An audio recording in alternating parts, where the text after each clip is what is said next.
Street. Hey horror fans, once again, it is me, the Horror Miser Monty G. Yes, time to continue on my 31 days of horror with my ranking list. It is time for Freddy's turn as I will now rank the Nightmare on Elm Street series. Are you ready for Freddy? Now, of course, everyone knows me. I am a huge Freddy Krueger fan. He is my number one horror icon out of the big three between him, Jason, and Michael. I know a lot of people love Jason, and I have a whole lot of people that love Michael. But when it comes to the horror icons, it is Freddy. I just love him because he's funny, he's silly, he means what he does, and actually, he can. Out of the three of them, he's the only one that can talk. Yes, but let's get on ahead. It's time for ranking the Nightmare on Elm Street series. Yes. Now, there are 8 in this ranking list, and coming in dead last is the so-called remake, A Nightmare on Elm Street, the remake. Yes, it had some potential right there. I had no problem with Jackie Earle Haley's performances as Freddy. He wasn't Robert Englund. He was more direct, more frightening. You know, he wasn't trying to cut the one-liners that Robert Englund eventually wound up doing. But unfortunately, the film was an entire mess. I think it was Cara Mara who played Nancy in this one. She was a total mess.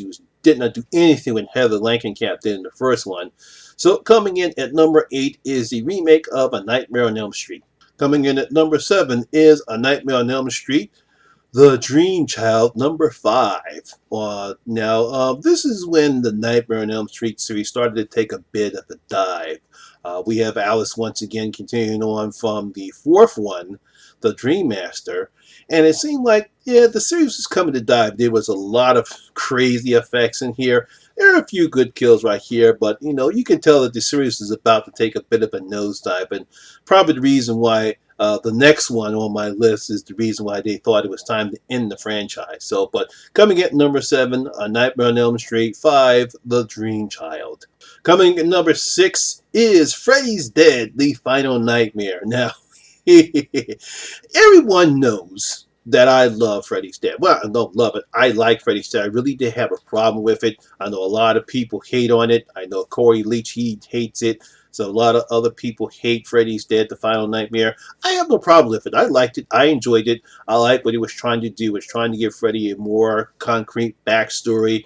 Now, obviously, there are some aspects of the movie I didn't like about it.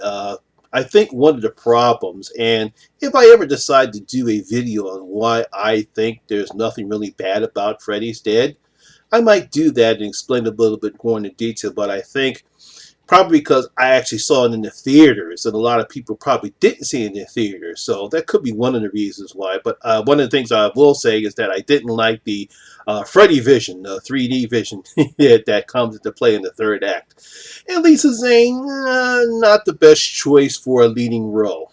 But what you gonna do? But coming at number 6, Freddy's Dead, The Final Nightmare. Coming at number 5, we have A Nightmare on Elm Street 2, Freddy's Revenge.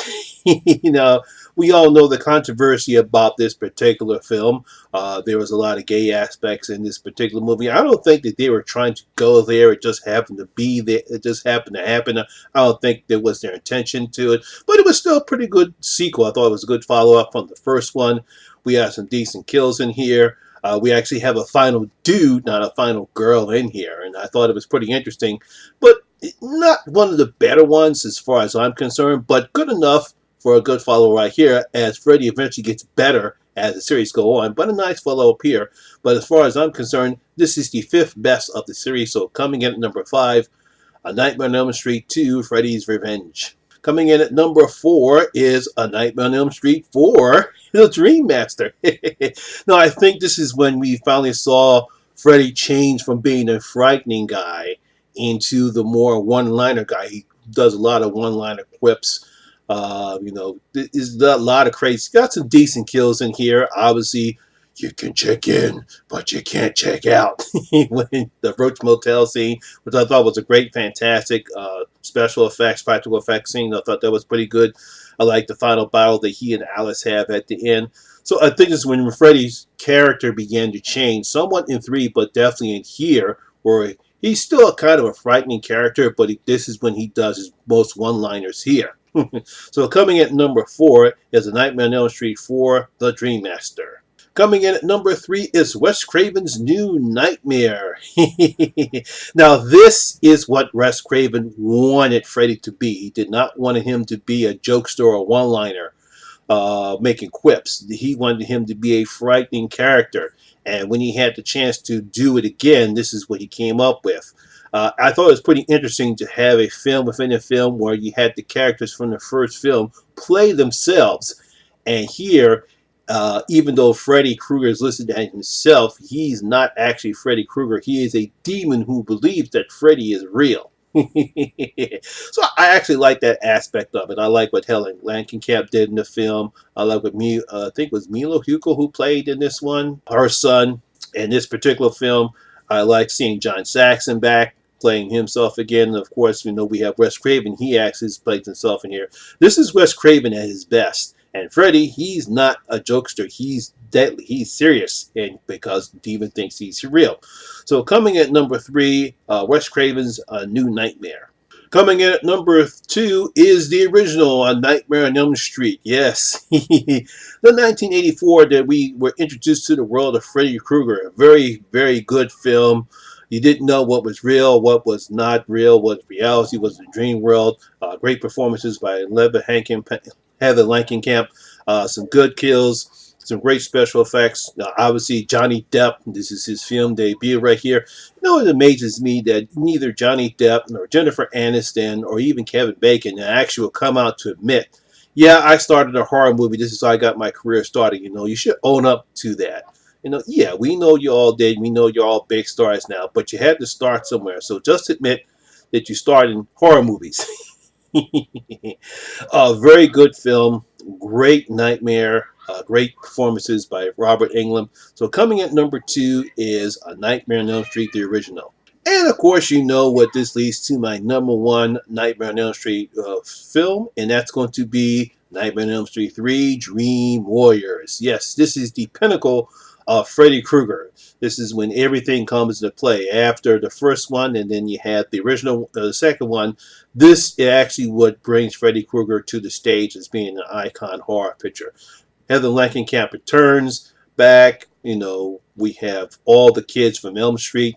We have some great kills. That scene with Freddy using the guy's veins as puppet strings. Very, very great practical effects. Robert Englund at his best. We have some good practical effects. Really enjoyed this film. Of course, how can you forget the music from Dokken, Dream Warriors? You can't get anything better than A Nightmare on Elm Street 3, Dream Warriors. That's why it not only is my favorite, it is consider is the best in the series. So coming in at number 1, A Nightmare on Elm Street 3, Dream Warriors. So there you go, horror fans. That's my list for A Nightmare on Elm Street. What are your rankings? What do you think is the best, worst? Or do you actually agree with me, or do you like or hate Freddy's Dead, A Final Nightmare? And I also will ask you, would you like to see me talk about it? Actually do a review of Freddy's Dead, The Final Nightmare. And what do you think, why I enjoy it? Do you want me to see why I enjoy it and why other people hate it? Leave your comments down in the comment section below. And tell me how you rank the Nightmare on Elm Street series. Once again, that's my video for the day, guys. Hope you did enjoy it. And if you did, please give it a thumbs up. And once again, if you're new here, please hit that subscriber button and ring that notification bell. That way you can come and enjoy the horror experience with me, the Horror Miser Monty G. And as always, all my social media links will be down in the description box below as well. Once again, my name is Lamont Smith, better known as the Horror Miser Monty G. And always remember, horror rules. Of course, Freddy, take us home. We're out. From the prime time, bitch!